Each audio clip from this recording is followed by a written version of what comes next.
സാധനം തീർന്നല്ലോ. ലേശം കൂടി ആയിട്ട്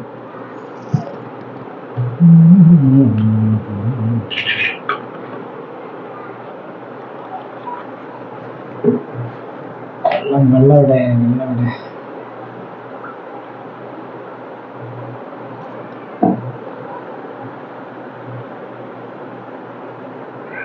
പാപ്പ പാപ്പ അവിടുന്ന് ആദ്യക്കുട്ടിനൊക്കെ കച്ചറ ഉണ്ടാക്കുന്നു, ഒന്ന് വന്ന് നോക്കിയേ.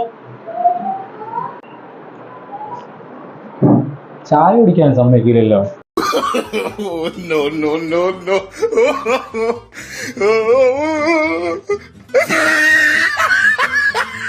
പൊന്നോ, കച്ചറ ടീംസിനൊക്കെ കംപ്ലീറ്റ് കയറ്റിയിട്ടുണ്ട്. ഒക്കെ വീട്ടിൽ കയറിയോ? വാ കയറി കയറി അകത്തുനിന്ന് കളിച്ചാൽ മതിട്ടോ നീ. പാപ്പ ഇത് കൂട്ടൊരു ഗ്ലാസ് ചായ കൂടെ പാപ്പ.